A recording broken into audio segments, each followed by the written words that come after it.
तर नमस्कार सगळ्यांना. चला आज माझा छोटासा मिनी ब्लॉग आहे. तर सकाळी ना आज संकष्टी होती, त्यामुळे छान अशी देवपूजा करून घेतली. पण देवपूजा करताना ना एक मिस वाटत होतं की आज संकष्टी होती आणि फुलंच नाही आहेत. पण फुलं आता ना गरमीमुळे जास्त भेटतच नाही आहेत. देवपूजा करून घेतली आणि त्याच्यानंतर आज नाश्त्यामध्ये ना पास्ता बनवायचा होता. म्हणलं कढईत शिजवण्यापेक्षा ना डायरेक्ट कुकरमध्येच तडका टाकूया. पण एकदम छान असं चवील झालेलं होतं. तनिषला त्याच्यावरती ना मोझरेला चीज टाकून खायचं होतं. त्याला ते चीज टाकून खायला दिलं आणि त्याच्यानंतर मग नाश्ता वगैरे झाल्यानंतर ना एक ड्रेस घेतलेला होता आणि त्याला फिटिंग करायची होती आणि थोडंसं बाजू वगैरे पण लावायचं होत्या.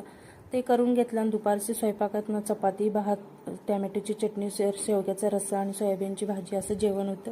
जेवण वगैरे करून घेतलं आणि जेवण केल्यानंतर ना थोडं तर आळस येतेच. मग थोडंसं रेस्ट केल्यानंतर ना मार्केटमध्ये गेलेलं, कारण गणपतीची आरती होती खाली पार्किंगमध्ये.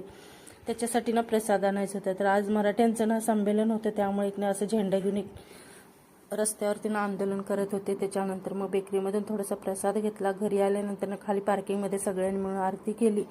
छान असं प्रसाद वगैरे नैवेद्य दाखवला आणि त्याच्यानंतर मग प्रसाद घेऊन ना परत आम्हाला जायचं होतं. मराठ्यांचं ना हिंदू संमेलन होतं, तिकडे जायचं होतं. बिल्डिंगच्या साईडलाच ना लग्नाचा हॉल आहे, तिथं कार्यक्रम ठेवलेला होता. तर खूप सारी गर्दी होती. पण भाषण तर इतकं छान करत होते ना मराठ्यांच्याबद्दल, असं वाटत होते की ऐकावंच राहावं. तर खूप वेळ एक तास दीड तास तरी त्यांचं भाषण चालू होतं. ते भाषण ऐकलं. त्याच्यानंतर महाप्रसाद पण होता, ते घेतला. त्याच्यानंतर मग जेवण करून घरी आलं. तर कसा वाटला मिनी ब्लॉग? आवडला असेल तर लाईक, शेअर, सबस्क्राईब.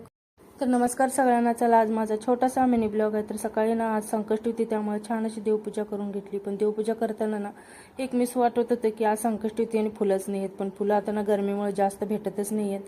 देवपूजा करून घेतली आणि त्याच्यानंतर आज नाश्त्यामध्ये ना पास्ता बनवायचा होता. म्हणलं कढईत शिजवण्यापेक्षा ना डायरेक्ट कुकरमध्येच तडका टाकूया. पण एकदम छान असं चवील झालेलं होतं.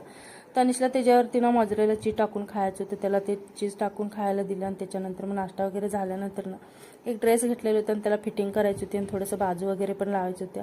ते करून घेतलं आणि दुपारची स्वयंपाकातनं चपाती, भात, टॅमॅटोची चटणी, शेवग्याचा रस्सा आणि सोयाबीनची भाजी असं जेवण होतं.